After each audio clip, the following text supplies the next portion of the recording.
Chers amis, bonjour.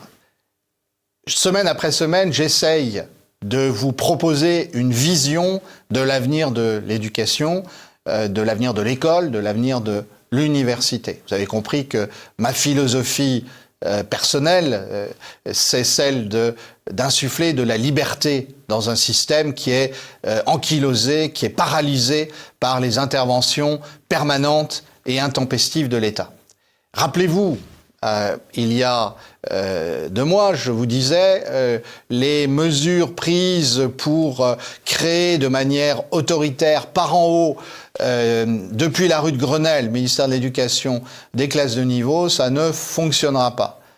Et effectivement, on voit que les protestations s'étendent à beaucoup d'académies en France avec des professeurs des établissements qui disent, qui écrivent à leurs recteurs ou au service de l'éducation, nous ne voulons pas faire ça, nous ne pouvons pas faire ça, vous ne pouvez pas décider à notre place. Alors, évidemment, il y a une ambiguïté, c'est-à-dire que si rien n'est fait, ces gens protestent. Quand on leur dit « pourquoi ne faites-vous pas ça ?», ils protestent aussi.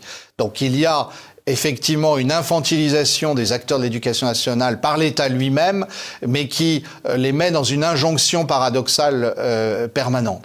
Alors, à partir de là, comment réagir ? Et je crois qu'un des gros problèmes que nous avons, c'est que le débat est centré essentiellement sur la question des moyens, du manque de moyens ou d'établissements qui auraient plus de moyens que les autres. Et c'est un débat absolument désastreux parce que l'État aura beau mettre encore plus de moyens, ça sera à fond perdu et ça n'assurera pas une bonne gestion. Le budget de l'éducation nationale est déjà le budget le plus élevé de l'État. Je crois qu'il va falloir poser en France le débat du chèque éducation. Vous savez que c'est une proposition ancienne qui a toujours été appréciée à droite en France, une proposition dite libérale ou libertarienne par certains qui veulent la critiquer. Le principe est simple, c'est que l'État rémunère les établissements, leur verse des subventions en fonction du nombre d'élèves inscrits et ceci est un libre choix des parents. Alors c'est un système qui est considéré comme injuste par ceux qui n'ont pas réfléchi sur ces implications.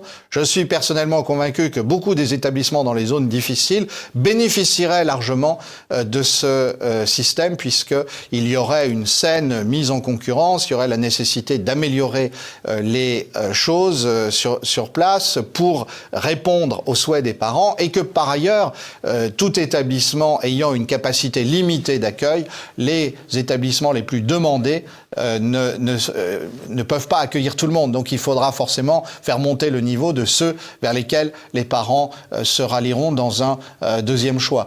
Et tout cela, je crois, il faut lancer le débat parce que nous ne pourrons pas continuer avec un budget absolument faramineux et une insatisfaction croissante des acteurs de l'éducation nationale, les professeurs, les élèves, les familles.